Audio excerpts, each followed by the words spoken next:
am so excited to be here today with Joan Nguyen, co-founder and CEO of Bumo, which is an app, and I'll let you tell us more about it, but an company that connects parents with caregiving opportunities, schools, camps, things like that for their children, whether it's a one-off basis, a last minute thing, we can go in and find care for the kids, right? I'm so excited to talk to you, Joan. Thank you so much for coming in today.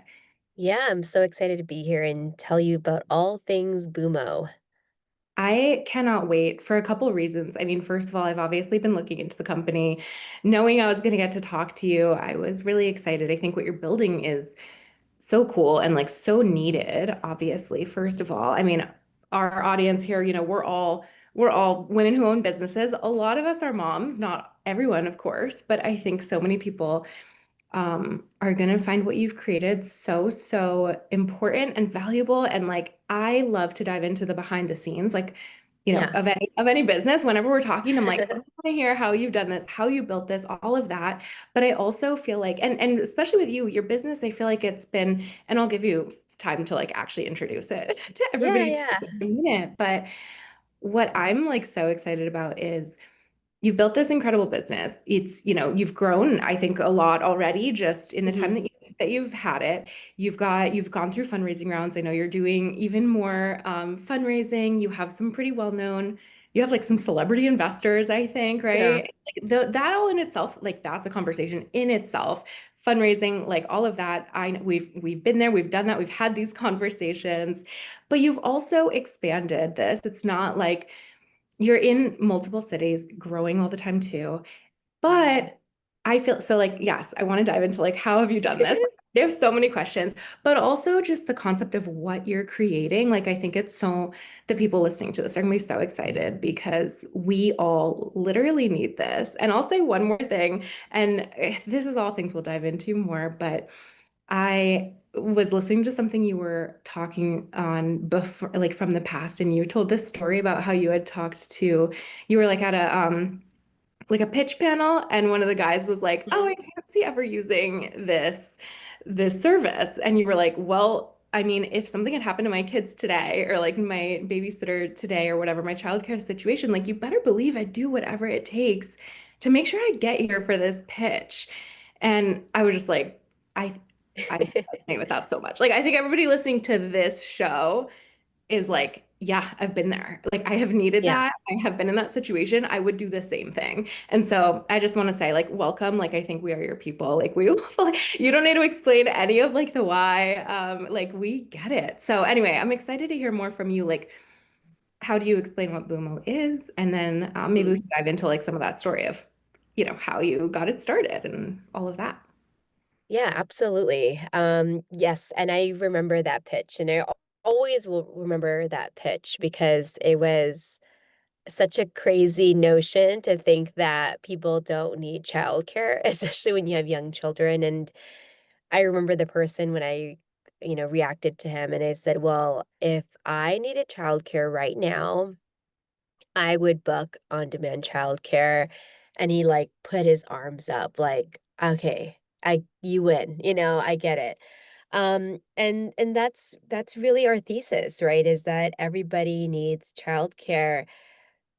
For a long time, I feel like childcare has been so sort of this like one monolith. It's all done the same way. You go to a daycare or a nanny, and you go to full-time nanny or you go to full-time daycare, and it's just cut the same way. And I feel like it hasn't also changed, right? So it has stayed really, really consistent in a bad way over decades.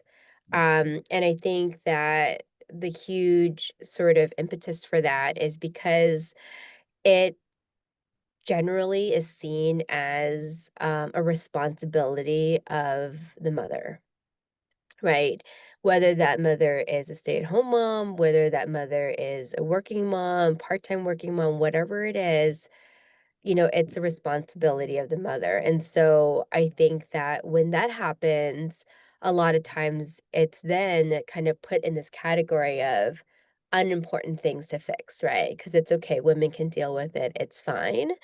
And so that becomes like super fascinating to me because it is such a huge problem. And I think it really became everyone's problem, and it is everybody's problem, right? So that's not to say that it is just a mother's problem. It really is everybody's problem because one, BCG and Moms First, they did this whole study, right? And I think they interviewed 9 companies or something, and they were able to quantify, right, in economic terms, in the language that will make people listen, like, I'm gonna save money, I'm gonna increase productivity, I'm gonna increase retention, right, in my company and see the dividends of that. And that's when people started to really listen. I think before that, people started to really listen with the pandemic when it truly impacted so many working women. So many women had to leave their jobs, take pay cuts, work part-time because now their children of all ages, were home. And so that's something that I just want to emphasize is that that's a deeper problem that we as a society need to fix, and that's gonna take time. Going back to Bumo, I totally, like, derailed the conversation, sorry. So Okay, let's dive right in. I mean, yeah, this. yeah. So backtracking to Bumo now, I am a mom of 2, right? So I started my first company when I was 19, 20 years old, and, I didn't have kids at that time. I didn't have kids until much later when I was about 30, and, still running that same company, and I had 2 kids under 2, not by Hmm. design, but I had 2 kids under 2, and I was going bonkers. I was like, "I love this company, I wanna grow it. This is my company that I started with $3,000, yet I have these 2 little humans that I freaking love so much, and I wanna be there, but I wanna be this badass, CEO and founder and grow this great company." And so I was like at this crazy cross path of emotions, right? And kind of thinking through how to navigate this. And then my co-founder, Chriselle, she had this idea at the time, right? It was 2019, so I'm going way back. So she had this idea for a co-working space with on-site childcare. And at that time, I was bringing my team to my house and they were working there and they were having dinners now with my family, and it was just getting too much. And so that idea felt like a dream to me because at that time, I still clearly remember when I was meeting with her, I had to bring my son. He was 3 months old in a little carrier. My daughter was sick at home with the nanny. She was like a year and a half, almost 2. And I was going through it and I was like, this is crazy town. And so she had this idea and I was like, I love it. I wasn't even part of Bumo. She just had this idea, during this kind of like brunch, lunch, happy hour situation at my friend's house. And then I just became obsessed. And that's how it started, and that's how I became, part of Bumo. Actually, I didn't even start Bumo proper, like the original version of it. I was more so a listener in a conversation, and then I became a glorified intern of sorts because I was just, like, doing it for free and not expecting anything in return. And then was a small team member because then Chriselle, my co-founder, was like, "Yeah, maybe we should give you, like, a few percentages of, like, the company." And then later she's like, "Why don't you just become the co-founder and CEO at this point? You're just kind of, like, manically obsessed with this." Um, and then it was like, wow, this beautiful thing, right? In, 2019, we raised capital. We were going to open this, like, beautiful co-working space with childcare in March of 2020, and then the pandemic said, "Screw you guys." Ugh. And so you're not opening, and then we were panicked, right? We were like, "Oh my gosh," like, face palm. What are we gonna do? We have contractors that we're paying, we have all this woodworking being done, we have all this stuff that is, like, hemorrhaging the company. And as 2 moms of 2 kids, we saw our kids struggling in online school. And so in 11 days, we started an online school. And that's what saved us through the pandemic. So long story short, I'll fast track to like our current business. I went from, you know, servicing so many families in 30 countries, 100,000 classes booked during the pandemic, online classes, right? We were teaching Wow. kids from all over the world. Um, and then I went back to opening the co-working space with childcare. So I went back from the world to a box, right? And it was a beautiful, beautiful box. I mean, the most beautiful box you'll ever see. Like it was pristine and beautiful. The fellows were amazing, but I just wanted to make such a bigger impact, right, than that box could allow me. So in Yeah. that box, I had to think, like, how do I innovate and how do I think about a bigger problem to solve? And that's how the idea of the marketplace came to place. Wow.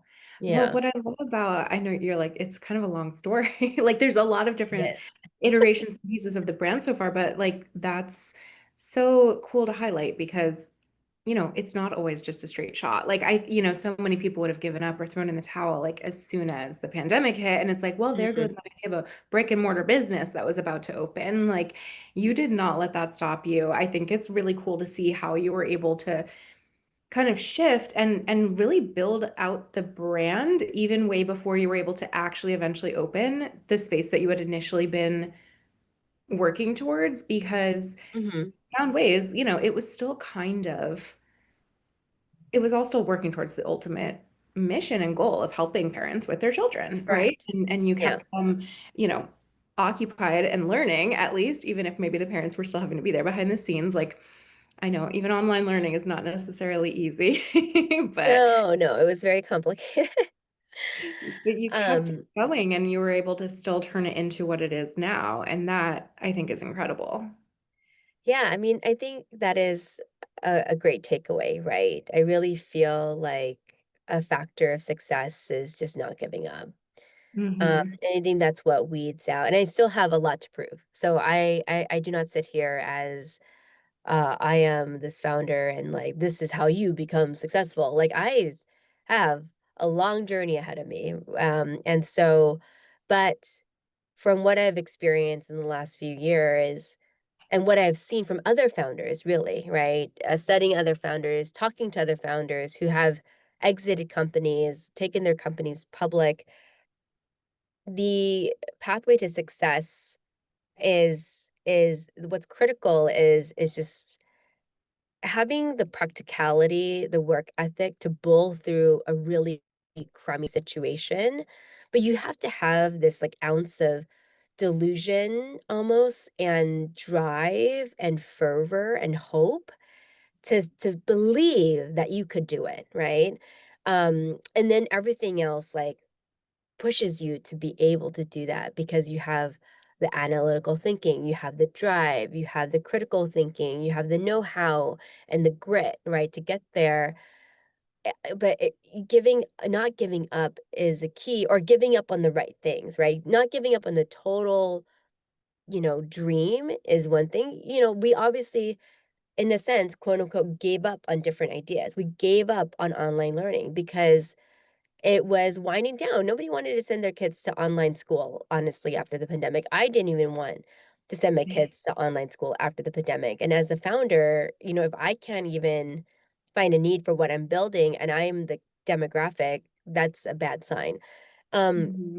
and same thing with the co-working space, and on-site childcare. We ended up at the end of last year making the very difficult choice to stay very focused, right, on what we really wanted to build, which was the marketplace. And so we wound that down. And so it's not giving up, you get total bonus points for that. But it's how you don't give up. And it's what you're giving up as you're not giving up the big thing that is Yeah. really going to define your success. Because, there are so many founders, I feel like, who made it so far. And the stories of I didn't pay myself. I only had like $1 left in my bank account. Those stories are very, very normal. And I feel like people don't talk about it enough. And so when a founder, especially a female founder, when you face that, you feel like, oh shit, I just failed, right? I totally failed and I have to give up now. But if we talk about these vulnerable stories and these vulnerable moments more, I feel like people will get there and they'll be like, "Oh, okay, like this has happened before. There's a playbook for this." And I'm not saying every time it gets bad, like don't give up. There are moments where you just have to wave the white flag and just start all over again. That's fine too. But that's I think something that's very important to emphasize. Yeah, no, I think that makes a lot of sense. I've said the same thing because that's what I've heard from so many other people I've talked to too. It's about not giving up in the moments when it feels really, really hard. And I think you made a great differentiation of like, you have to know when it is worth maybe giving some piece of it up without letting go of the whole brand or the whole business. And that can be so hard because you never know. There's no way to know for sure, right? If you're making that right Mhm. decision, especially like when you've put so much into something, whether it's your own, blood, sweat, and tears, or actual money, or just time. Like, I feel like our time is so, so valuable. I've definitely been there where I'm like, is it time to wind down this piece of, something that I'm doing or this project? But I've put so much into it. I don't want to feel like it was, a waste or that it's, what if I'm giving up too soon? Like, it can be so Mhm. scary, I think, to make that actual decision and that actual leap. But I think it's really important to note, like what you're saying, sometimes being able to let something change, let's say change or Yeah. totally go, can actually be what you need in order to actually build the business and the brand itself into what it's meant to be and into being as powerful as you know that it can be. Like, I think that's kind of what you're getting at, right? Like, you guys have been able to now fully focus so much on Mhm. the parts that are, this is, hey, this is the direction we're going with it right now. This is how we're actually going to really be able to impact more people, or, whatever those overall goals are. But what was that like to decide to actually close down the brick and mortar location after all of that time? Like, I don't know, can we dive into that a tiny bit more? Yeah, yeah. I mean, there's a lot of layers to it that we might not be able to dive into, but I think for the most part, it was, t the timeline was a little bit tighter than I wanted because I wanted more time, but it was up to other powers that existed to decide on the timeline of when we had to wrap it up. But it was hard, but I felt like a good analogy is this, right?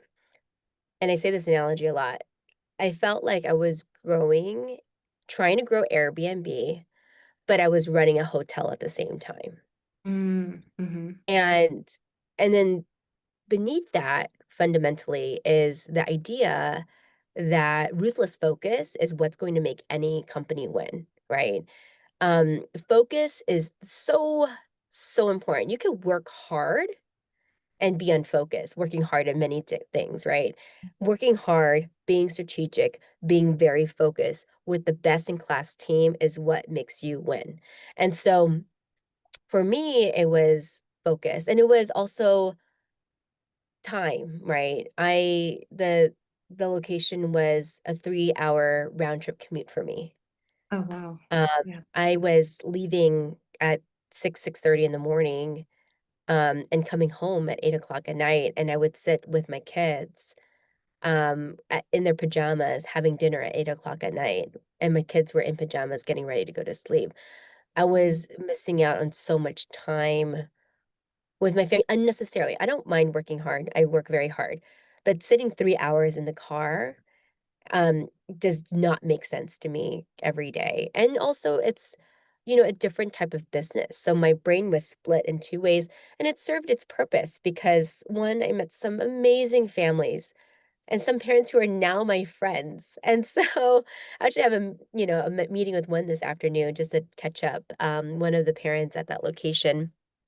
And I learned how to create this marketplace. I learned how to run a location because with that daycare and preschool, with the co-working space, I actually took all the classes to become a certified preschool director, lead infant Wow. teacher, lead preschool teacher. So I knew how to run a daycare and a preschool inside and out, Yeah. from curriculum to everything. But did it serve me and the company, um, after? last year. And you talk about, hey, we invested so much. That center was making revenue. It wasn't like it was a dead center. We were making a considerable amount of revenue. We had brand partnerships, we had events, like we had so much, going on there. And we spent so much money to build that location, right? But at the end, it's a sunk cost, right? That's what they call it in accounting. It's a sunk cost. That cost has already happened. Now you have to think about the opportunity cost. What that is the real cost, right? What opportunity cost is now in the forefront because you you're now the CEO, the founder, me, has split brain, right? My time is being spread thin. I'm spending, X hours a week commuting. And so that was like the real impetus, for us to like really focus. And beyond that, it was impact. We're here to make impact. How can we Mhm. impact more families, right? So that was really the kind of genesis of that decision making was like impact.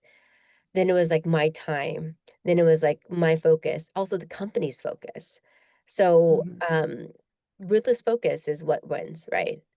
I love that term. I feel I'm not sure if I've heard that before. I love that ruthless focus. I think Yeah. that's so, yeah, thank you for sharing all of that too, because I think that's like someone needs to hear that right now. And I just think it's so beautiful how you worded that and explained it and how you've used that for the opportunity that you're now bringing with being able to focus like and I can also by the way only imagine like literally that sounds like you were running two total different businesses. I mean, I know Yeah. they're like connected, but my gosh, that sounds like it was a lot. And it sounds like it was such a crash course in getting so close to and clear on your market, like those exact moms who are walking in the door with you every day, like getting to talk to them, getting to see what it was really like, getting to see what people needed. Like, I bet that really, really helped. And just the brand awareness of like having these people who already love Bumo in that form, even if that's not the Mhm. form that they're going to take part in it in the future. Like, I imagine that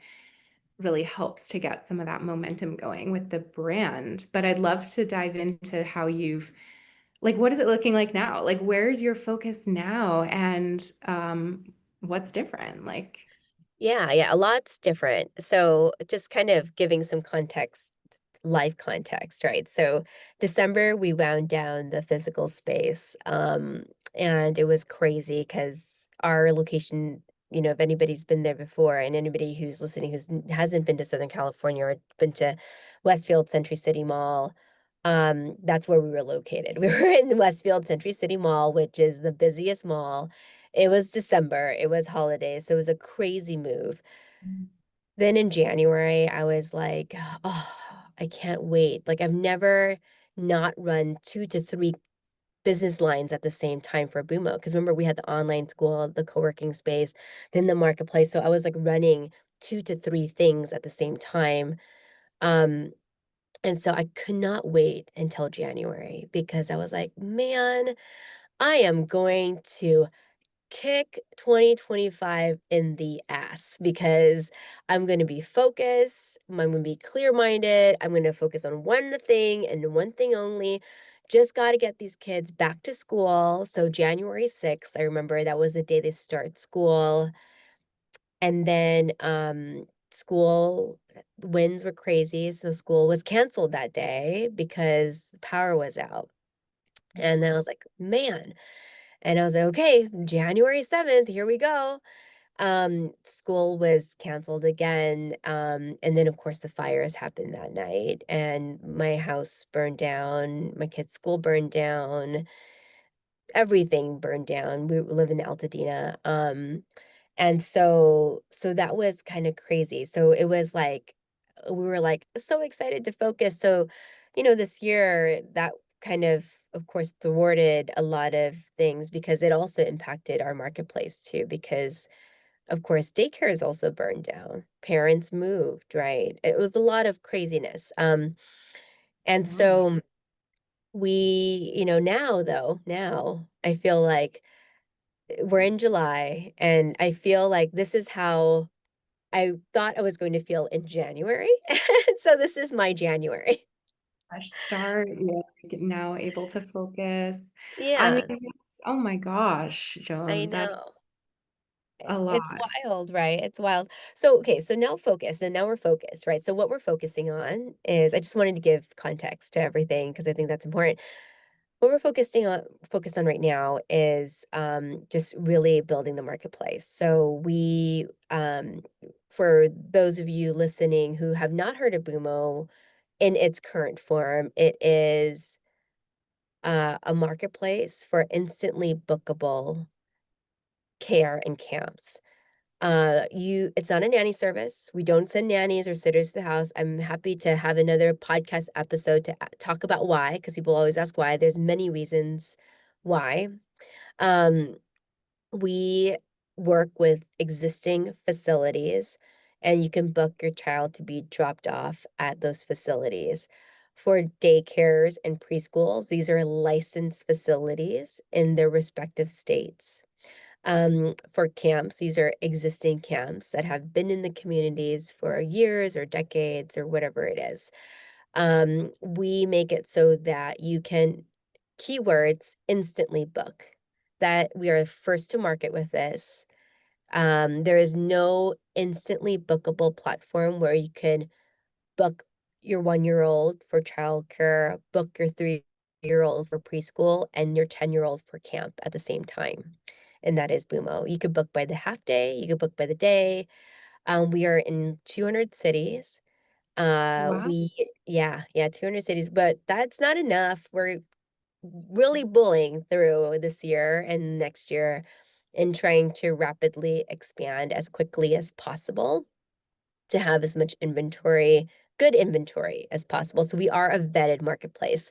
It's not just any daycare or any preschool can just sign up and they're automatically on our platform. We're not a listing website. We actually have systems and teams that actually check every location to make sure that they're vetted before they are bookable online.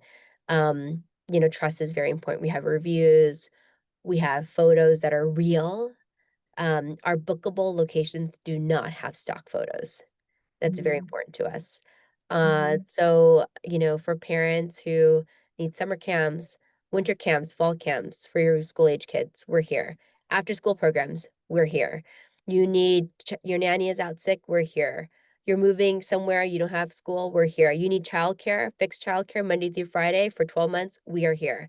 Instant Mhm. booking. That is our main service is because you could get a dog walker instantly, you could get a car instantly, you could get an Airbnb. Childcare is so important. And tech has been so behind the times in addressing childcare, and that's what Bumo's doing, and that's where we are ruthlessly focused. We are ruthlessly focused on making as many childcare opportunities instantly bookable as possible. Amazing. I love it. I mean, it's almost like how has this not happened before? Because like as you said, it feels so behind the Because time. it's a problem that women deal with, and people don't care as much about women as they should. Yeah.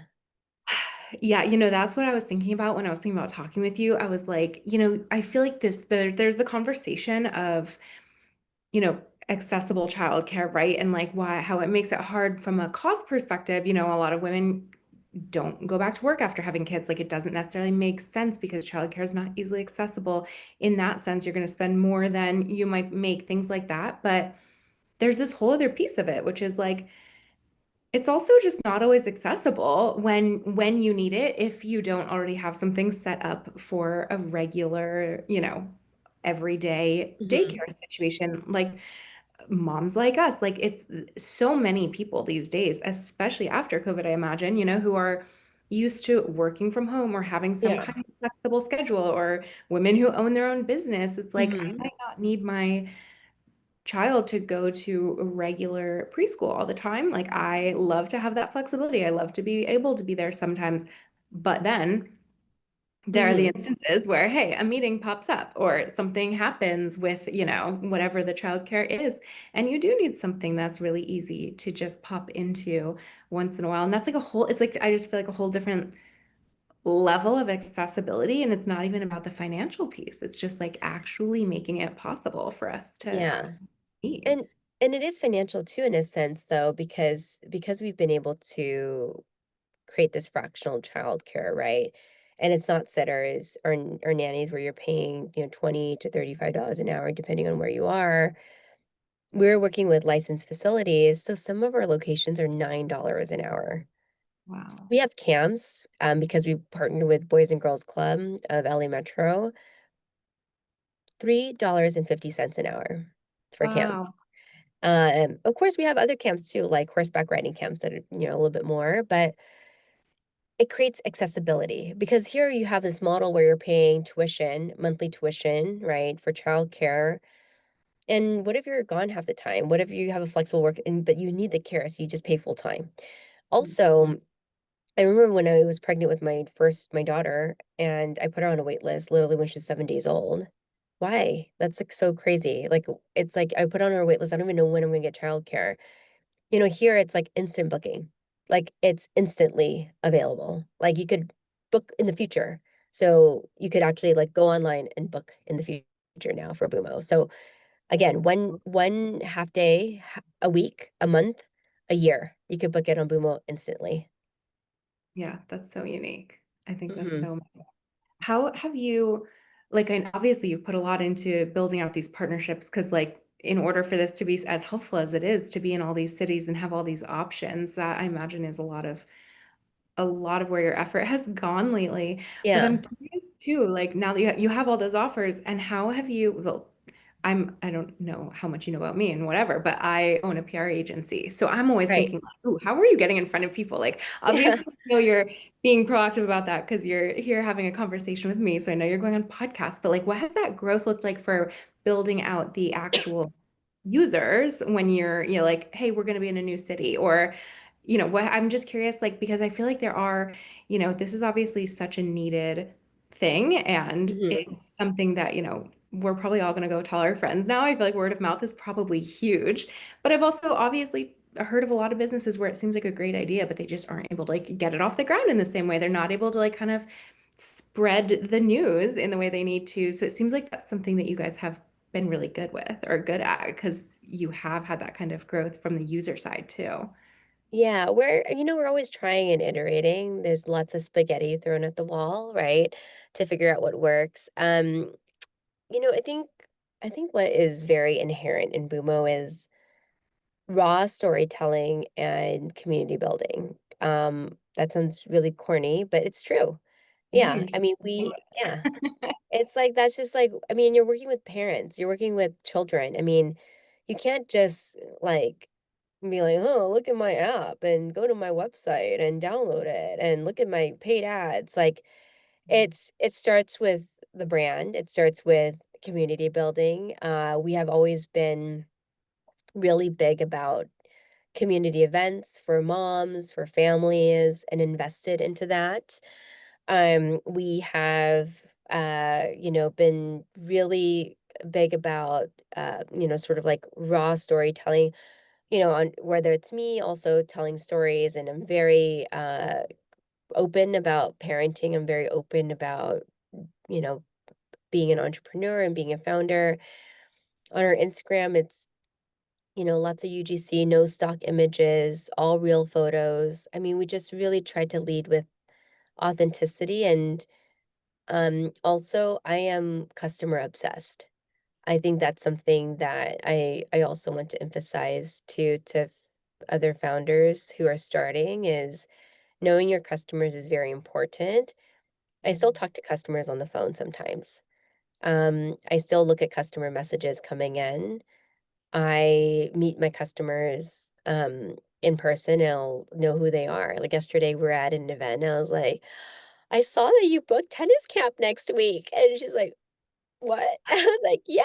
I was like, "My daughter just did it. You're gonna love it." And so, and those little things are important. And it's not, and I don't do it like in this like weird like, oh, strategic. I'm gonna go talk to her and tell her about.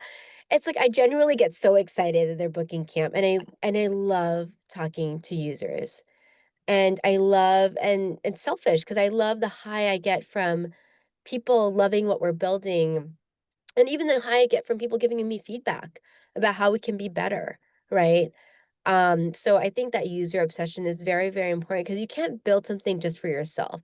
You can't build something for an ICP that ChatGPT tells you about, right? That's helpful too.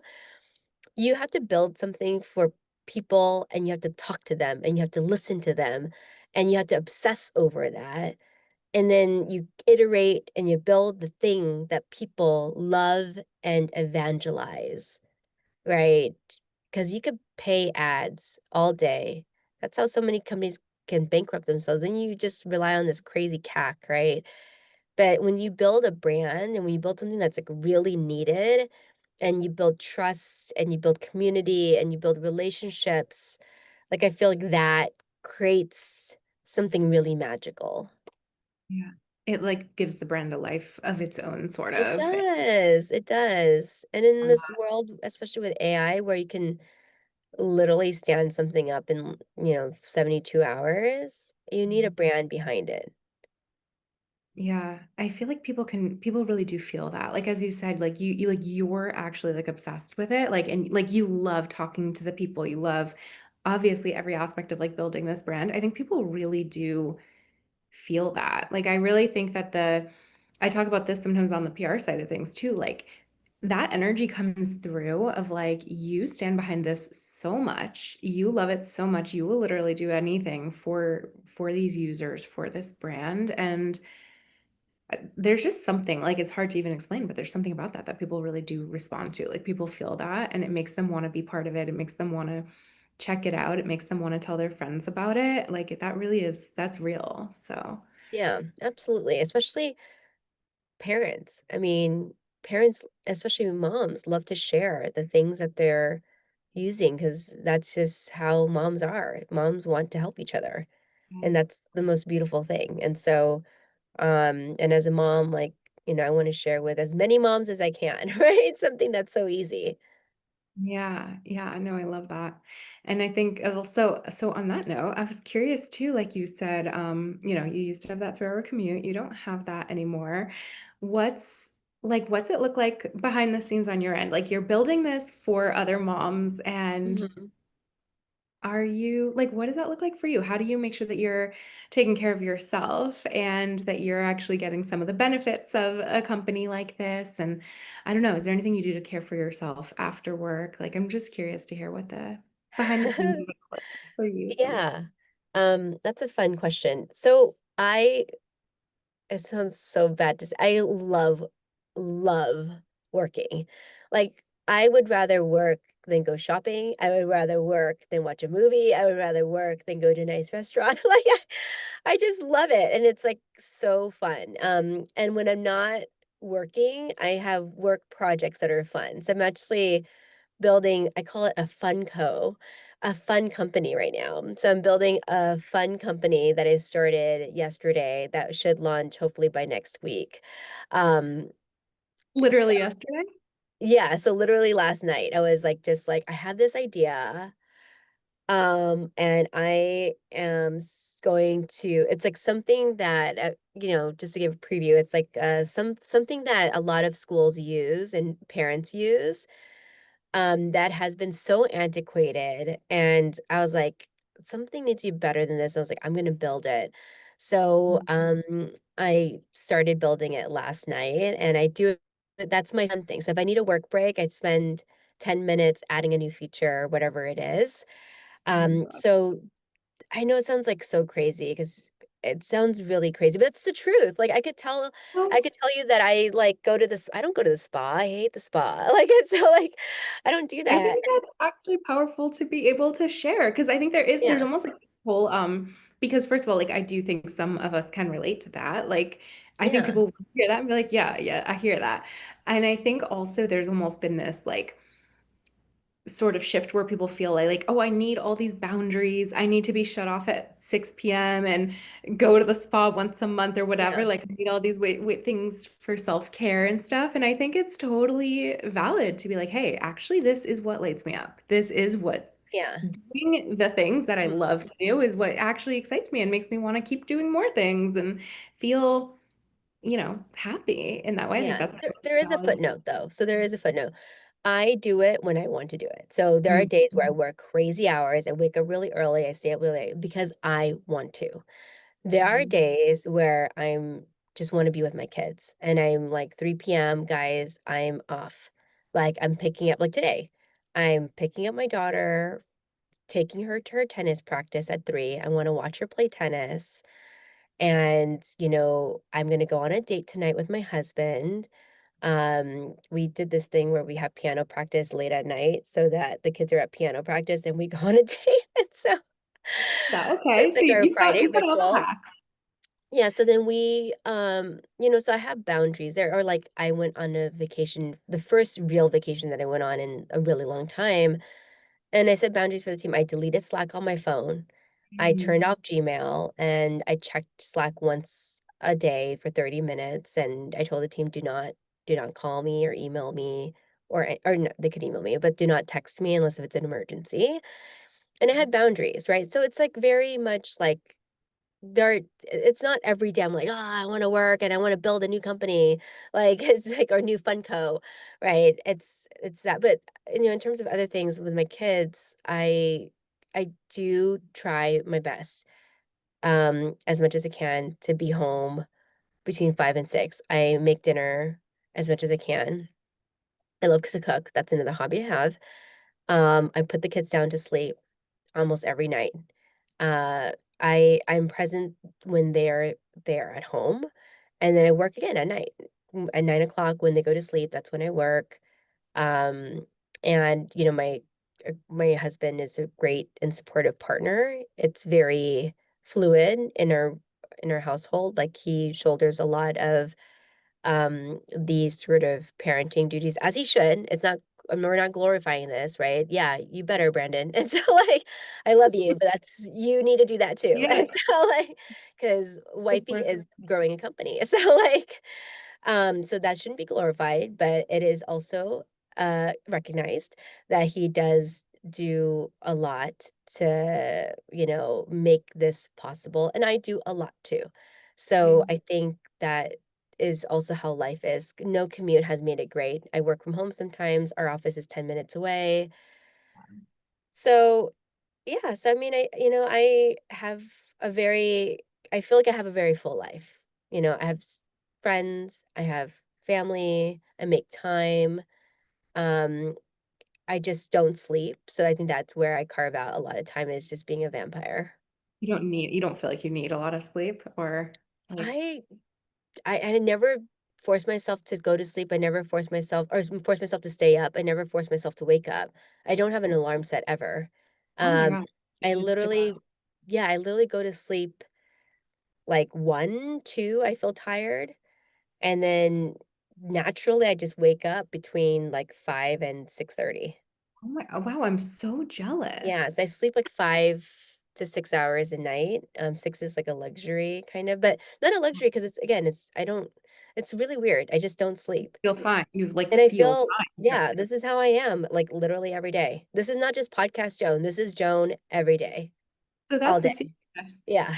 See, I've always felt like, you hear people who are like, oh, I get up at 5 a.m. to do all the things. I'm like, I No. just will have a miserable day if I make myself wake up. Like my body needs 8 hours of sleep to feel happy. And like I've And always that's fine too. Yeah, I mean, yeah. if I was sleeping and which I did during the fire, actually, I slept like 10 hours a night because I think my body was like, "Okay, you're obviously not trying to be sad right now, so we're gonna make your body rest." And so, like, because I was like, "I'm working, it's okay," You're and like, then I my don't body have was like, time to deal with a whole new dealing with "Yeah." a house My body was like, fire. "No, girl, you're gonna sleep, and we're gonna make you sleep." So then I was, like, sleeping, like, 10 hours a night during that time because my body was like, "Oh, hell no, like, you're traumatized, and your body needs a rest," and then but then me, like, I'm like, "I am fine." Like, "Let's do a podcast tomorrow." And so, Gosh. um, but yeah, so, I mean, anyway, I'm just rambling now, but yes, Love I it. have lots of things that I do. I turn things on and off, it's very fluid. There's no structure or anything to my life, it's just really how I feel. I love that. Well, what's next for you guys? Like, where are you focusing? I know you're expanding to more cities, it sounds like, Yeah. but anything else coming up? We Bay Area, and then after Bay Area, East Coast, yeah. So, we're gonna I'm go in coastal first and then work our way towards the middle, and we're just staying focused, no distractions, just ruthless focus, building a great team. We are hiring, so if Boston. anybody's looking to be part of a ruthlessly focused team, then, please reach out. Love it. Okay, wait, I wish I had asked this now. We don't have to go into it too much, but I'm so curious what the team is like. Like, do you have, I know you said you have still an office near your house. Are most Mhm. people local to you? Or are you working with like a remote team? Yeah. Small I think teams? when we're building something we have some remote team members, but, we try when we can, to hire those who can come to the office because I feel like having that camaraderie in person is really nice, but we still it's like coming to the office, but flexible. So it's not Yeah. like, "Oh, you must," like, depending on the role, of course, but, we still try to maintain some sense of flexibility too.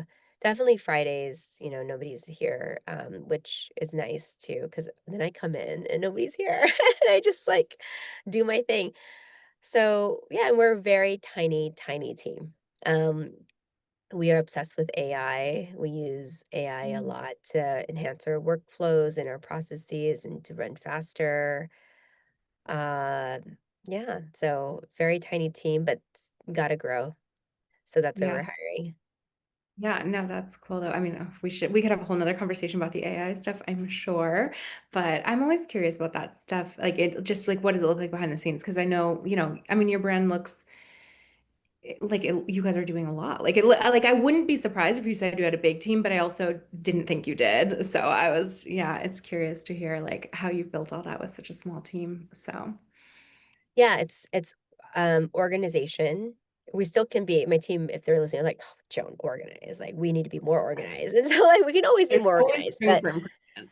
yeah, but I think it's, being organized and then, using strong tooling, is important, and I always say my biggest thing is, like, as a founder, my job and I say this mantra literally every day, is my job is to tell the right person the right thing to do in the right way, and that's how you create a strong, efficient company, because you got the wrong person doing the wrong thing, you're screwed. You're telling the right person the right thing to do, but you're telling them the wrong way to do it, like, your delivery's wrong, you're also screwed, right? So, that's I'm not perfect at it either, and that's why I say that mantra every day because 'cause I'm trying to perfect that, right? Um, and so it really boils down to that. If you have, our team's 12 full-time employees right now. If you have 12 people, they're doing the right thing, they're doing it, you're telling them the right way, and they're the right person to do it, you're gonna grow, and then you have to find the 13th person, the 14th person, and the 15th person. That's what we're doing right now. Because I've had companies, like I've had Boomo before. We used to be like 60 people deep. But I'm gonna tell you, probably half of those people were either the wrong person, they were probably or the right person doing the wrong thing, or they were being told the wrong way, which is on me, right? So, lots of learnings from that era too. Yeah. Oh my gosh, that's so good. I'm gonna like write that down. I haven't heard like that as a mantra, like quite that way before. I And I made think it that up, girl. it makes so much sense. I think Yeah. that's good. I'm gonna write that down. I'm gonna try that too. 'Cause like that right there, it's like the key to leadership success, I It think. is. It really is. Is there anything else? I feel like you kind of touched on something just then, but is there anything else that you would tell yourself when you were first starting the business, or like that you wish you like knew more about when you were first starting? Looking back, there's Oh always. my gosh, so many things. Okay, number 1 is, hiring is such a tricky thing, right? I think because I didn't have an MBA, I didn't go to a fancy Ivy League school. I started my first company with $3,000 and I never raised venture capital. I had this like imposter syndrome and I Mhm. felt like I discounted my own abilities and my own intuition, and I felt like for certain roles, I had to hire the senior executive person, right? But when you're growing like a scrappy company, like when you're 0 to 1, and even maybe even 1 to 2 or 1 to 1.5, sometimes that person coming in with that, senior executive background that's overly qualified, they have this, like, corporate muscle memory that kills companies, like, it will kill you, right? So that's something that I wish I knew earlier because I, burned a lot of time and capital on hiring these, like, fancy senior people to help, and they had that corporate muscle memory that was like, "Oh, no, like, this will take 6 months to build, like, we need, like, 20 people." It's like, "Watch me." And so, like, I can do it. You're like, I know I could do that myself by next week if given Yeah, the yeah, and opportunity. so that was something that I wish I just became more secure about. It was an insecurity of mine that led to some decisions that I felt like, I shouldn't have made. I think another thing too is, hiring this is not my mantra, but a mantra is, you hire slow, and you fire fast. So hiring for us, we actually have multiple tests that people have to do, right, for hiring. And so we screen them very heavily and we take time, and we fire fast. And that's not like that doesn't I hope that doesn't come off like, oh God, that's heartless and that's so rash. It's better for the other person to know that they're not a good fit for your company. You are doing that person into service by keeping them there. If you know that they will not succeed. A lot of the people that I have let go are capable, smart people, but just not a fit at this company. At another company, they will thrive and do better, right?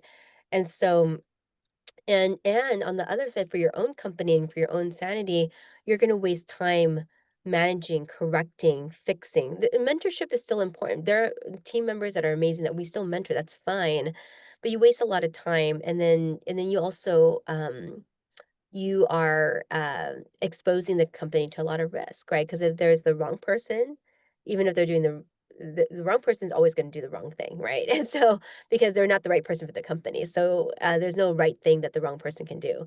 Um, but that is going to impact not only you, but your other team members too, because somebody's gonna have to, you know, get the work, right? So I've never I've never actually regretted firing somebody. I always regretted not firing them sooner. Um, and so that sounds again really harsh, but when you really think about it, is it harsh? Because then as a founder or as a manager or as a senior leader or as a coworker, having somebody who's not a good fit, they're not going to be happy, you know. They're you're also risking them an opportunity cost of going somewhere else again, and you're not gonna be happy either, right? And then outcomes are gonna be bad.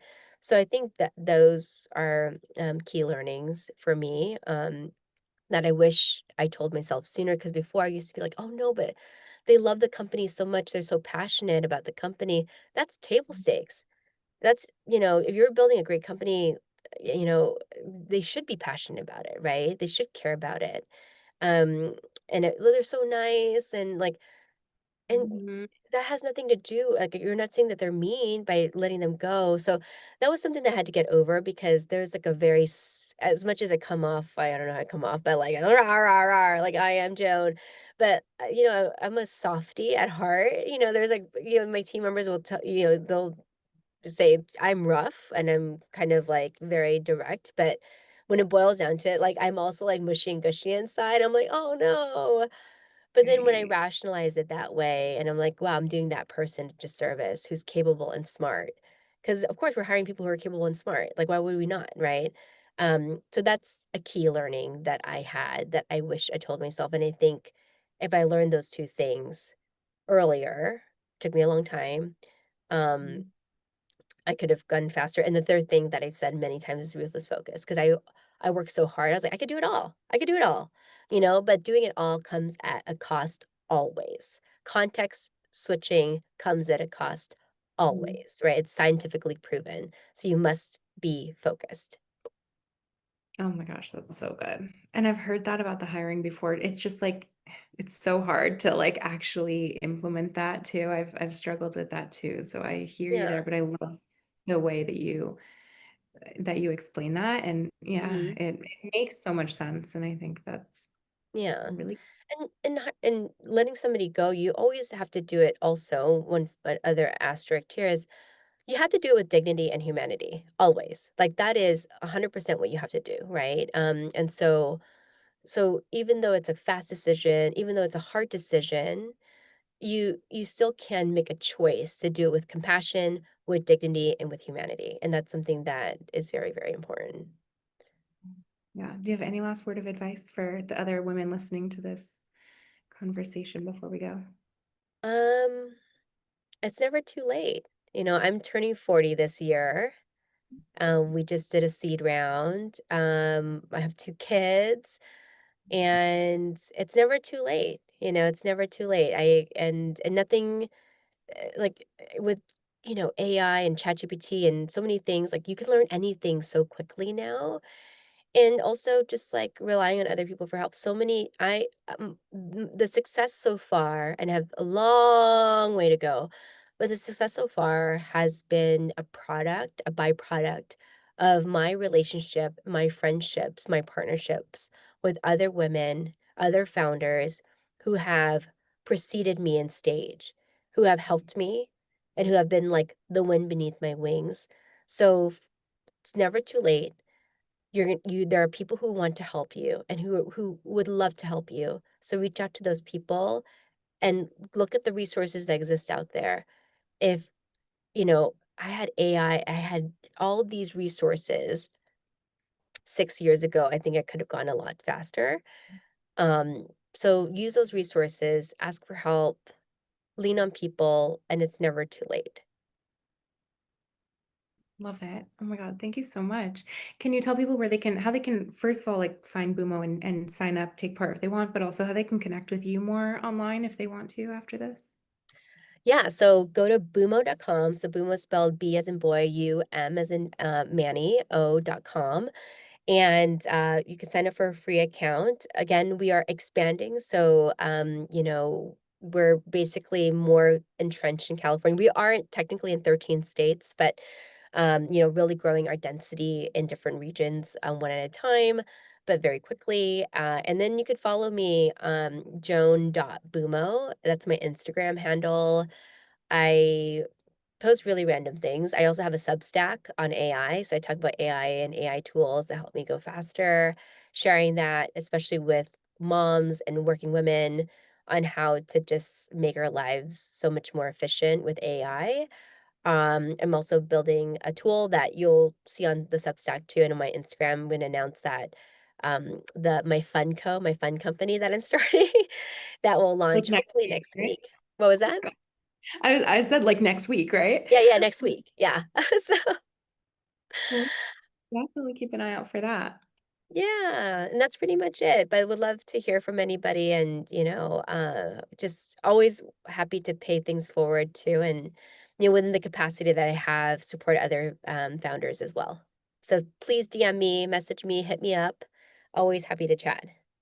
I love that so much. I love to have guests on who like say that. Like, and I don't know, I feel like I attract them because that's just so the mindset of that I have too and of my community and I think my listeners too. Like we all get to where we are by the help of the other women that we know, the other connections we've made, the other relationships we have. And even if it's just having heard somebody on a podcast, like you heard her, guys, she offered to I stay in touch. did. So, Yeah. like, literally take her up on that. Like, I mean, I'm planning to stay in touch with you now from now on, Joan. Woo! Don't think so. Thank you so much for coming on here today. This was so incredible, and I'm just so excited to see where else you take this. Thank you. Thank you for having me.